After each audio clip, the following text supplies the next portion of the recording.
Ito na, palabas na mga dre. Yung sasabak natin sa BBC mga tol. Ayun ang tinutukanan nila. Bubuksan yan ng magulang. So ito guys, bali ito yung sistema ko. Papakita ko lang.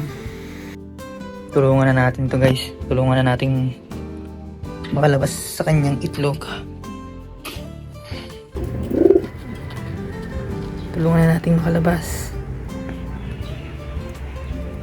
Ayun.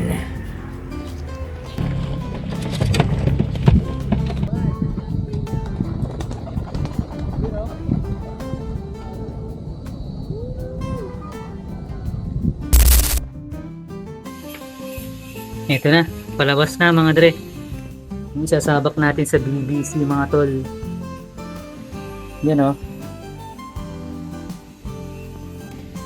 Kailangan buksan nila yan, no? Pero tulungan natin. Ayun ang tinutukanan nila. Bubuksan yan ng magulang. Boy, lupet. Oo.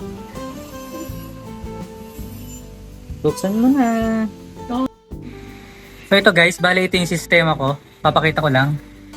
Ayan, si Ulap at Makiling. Ayan. So yung meet up nila is June 12. Tapos na-confirm kung pares sila. Ayan. June 27. Tapos yung unang itlog nila, July 14. At ito, diretso na tayo kagad dito. Expected hatch ay August 1. Kasi nga 18. Ito may formula to. Ayan o, papakita ko sa inyo. Ayan, may formula yan. Ayan o. Once na ilagay mo dito yung date, ayan, lalabas na kagad dito yung expected hatch niya, which is 18 days. Ayan o, naka 18 days. Ayan. Dito rin, ito yung egg number 2. Ayan. Egg number 2, expected hatch niya is August 3 kasi nga nakita ko yung itlog is ito 16. Ayan. Unang itlog, ayun, nag-crack na. Pangalawang itlog, ito. At expected hatch niya ay ito, August 3. Mga dre. Kasi ito rin, meron ako ditong listahan na confirmation na fertile yung itlog. Ayan. Yung egg number 1, ayan, fertile. Tapos kasabay kong na-confirm yung egg number 2 na fertile din. Ayan. Mga dre. Tapos yung iba, ito, binrake ko. Yung Kakashi Perlas, ayan. Pagdating dito, naka-X siya. Kasi wala eh, nireject niya lang yung itlog. Tapos may comment dyan, no. Egg rejected by pair. Kasi ito naman, si Cyclone tsaka Hurricane. Ayan. Ito. Too young to breed. So inawat ko sila. Ang tagal na nilang pares mga dre. Ayan, no. Date of meet up. Ayan. Nung May. Nung Mayo pa. Tapos, ang tagal nila bago naging pares. Ayan o. 702. Tapos, wala silang nagiging itlog. So, ayan, binrake ko na. Tapos, nilagyan ko siya ng remarks na too young to breed. Ayan. Tapos, andun na sila. Andun sila. Ayan. Andito sila sa VIP. Kasi mga tipler yung mga yun eh. Ayan. So, may bintana kasi mga dre, kaya medyo malabo. Alright. Tulungan na natin to guys. Tulungan na natin makalabas sa kanyang itlog. Yan, baka makawala yung nanay. Ay na. Tulungan na natin makalabas. Ayun. Ayun na. Nakalabas na guys. Nakalabas na. Let's go.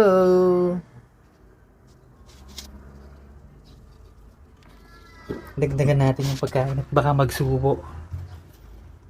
Sinusubuan na ba yan? Yung unang araw na yan? Yan na guys, oh. Lumabas na. Let's go.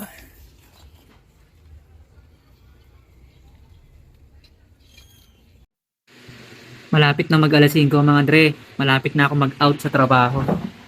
And ikakarga ko na yung mga warriors natin para sa training ng ating daily toss mga dre. Pang isang linggo yan tol ha.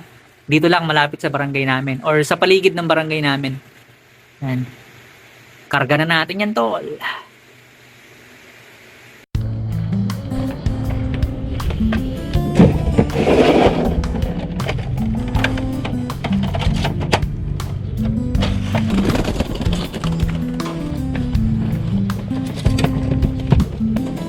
Ibulutong si tropa. Ang cream o muna, cream o. Cream o.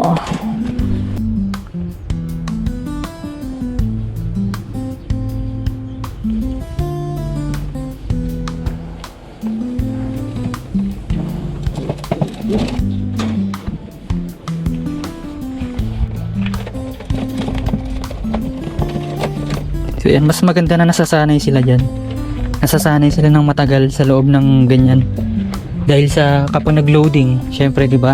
Higit pa diyan yung mararanasan nila, talagang masikip, bugbugan.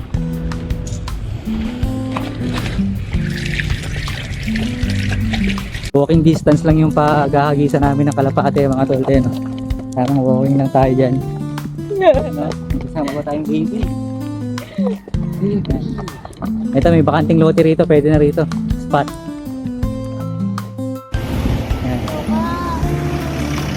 Soy. Yan, nakaset up na yung 360 natin mga dre. Yan. Itututok lang natin sila sa 360 na ganyan. Tapos, hayaan na natin silang lumipad. Yun o.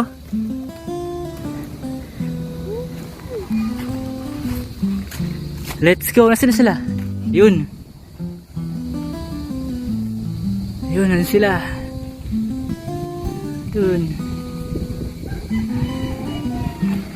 Alright.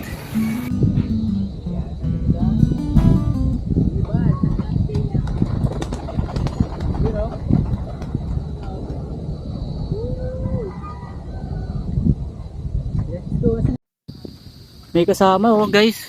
4 sila. Merong isang extra. Wala na.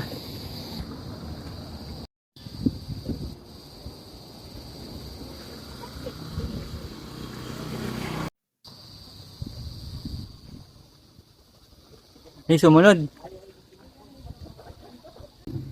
Nandito na agad sila. Tapos yung isa hindi pa nakapasok. Ayun o, si Cream O. Pero si Badang tsaka si si Buhawi nandito na. Impedes. Pauwi pa lang ako. Ayun o. Pauwi pa lang tayo guys. Naunahan tayo ng ibon.